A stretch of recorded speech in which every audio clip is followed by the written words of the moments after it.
श्री गणेशाय नमः. श्रीमद भागवत कथासार स्कंद 3 अध्याय 25. कपिल महामुनींचा मातेस उपदेश. शौनक म्हणतात, हे सुता, सांख्यशास्त्र प्रवर्तक भगवान कपिल वस्तुतः जन्मादी विकार रहित असतानाही मनुष्यांना आत्मतत्वज्ञान व्हावे एतदर्थ आपल्या मायेचे अवलंबन करून प्रत्यक्ष अवतीर्ण झाला. स्वेच्छेने देह धारण करणारा भगवान जी जी कर्मे करीत असतो ती सर्व वर्णनीयच असतात. तस्मात मज श्रद्धायुक्ताला तू ती कथन कर. सूत म्हणतात, याप्रमाणे विदुराने आत्मविद्येसंबंधी व्यासमित्र मैत्रेयाला प्रश्न केला असता त्याने प्रथम असे सांगितले. मैत्रेय म्हणतात, पिता अरण्यात गेल्यामुळे मातेची प्रिय करण्याकरिता भगवान कपिलाने त्या बिंदू सरोवरावर तीरावर वास्तव्य केले. ब्रह्मवचन स्मरणारी देवहूती आपल्या पुत्रास म्हणाली, हे महात्मा, इंद्रियांची तृप्ती करण्याकरिता मी संसार रूप अंधतामामध्ये पडले. ही मी व हे माझे असा जो मोहरूप अभिमान या देहादिकांच्या ठिकाणी तू उत्पन्न केला आहेस तो तू दूर कर. आपल्या भक्तांच्या संसार रूप वृक्षाचा छेद करणारा केवळ कुठारच असलेल्या व शरण जाण्यास योग्य असलेल्या तुला मी प्रकृती पुरुषांचे ज्ञान होण्याकरिता शरण आले आहे व प्रणाम करीत आहे. मैत्रेय म्हणतात, मोक्षाविषयी प्रेम उत्पन्न करणाऱ्या आपल्या आईचा असा निर्दोष मनोरथ ऐकून तो भगवान बुद्धिपूर्वक अभिनंदन करून तिला म्हणाला, हे निष्पाप माते, श्रवणेच्छू ऋषींना जो सर्वांग परिपूर्ण योग मी पूर्वी सांगितला तोच मी तुला सांगतो. या आत्म्याच्या बंधाचे व मुक्तीचे कारण चित्त होय.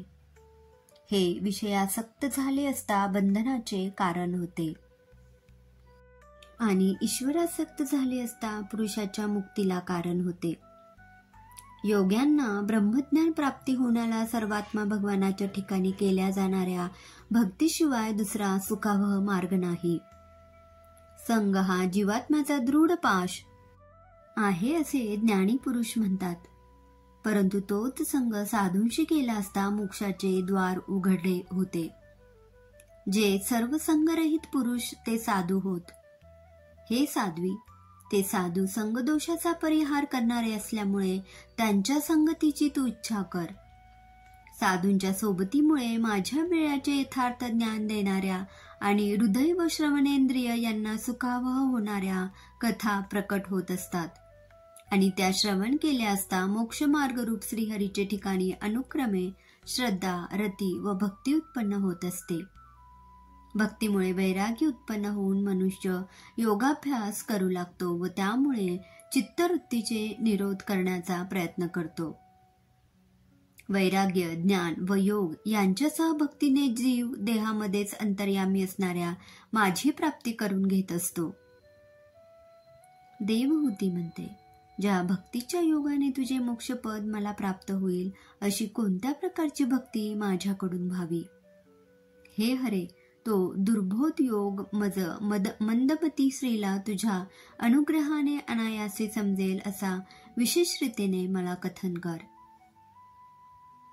मैत्रेय म्हणतात, मातेविषयी त्या कपिलाच्या ठिकाणी प्रेम उत्पन्न झाले व त्याने ज्यामध्ये तत्वांचे निरूपम आहे असे सांख्यशास्त्र व भक्तियोगही तिला सविस्तर कथन केला.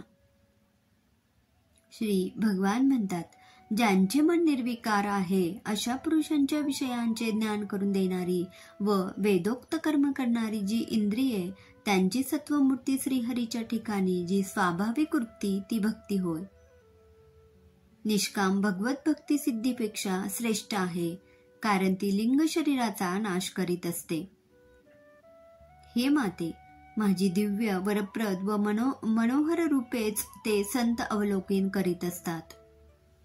ते मोक्षाचीही इच्छा करीत नाहीत. माझ्या रूपांनी ज्यांचे चित्त इंद्रिय वेधून गेलेली आहेत अशा लोकांना मुक्तीची इच्छा नसतानाही माझ्या भक्तीच्या योगाने मुक्ती प्राप्त होत असते. हे शांत स्वरूप माते, प्रिय आत्मा, पुत्र, मित्र, गुरु, हृदय आणि इष्टदैवत ही ज्यांची सर्व मीच आहे असे जे माझ्याविषयीच तत्पर असणारे त्यांचा नाश कधीही होत नाही व कालचक्रही त्यांना ग्रस्त करीत नाहीत. अनन्य भक्तीने जे मला भजत असतात त्यांना मी संसारातून पार पाडित असतो. योगी पुरुष कल्याण प्राप्तीकरिता ज्ञान व वैराग्य ह्यांनी संपन्न अशा भक्तीने मला प्राप्त करीत असतात. तीव्र भक्ती योगाने माझ्या ठिकाणी अर्पण केलेले चित्त स्थिर होणे हाच या लोकांमध्ये पुरुषांच्या भक्तीचा उदय होत.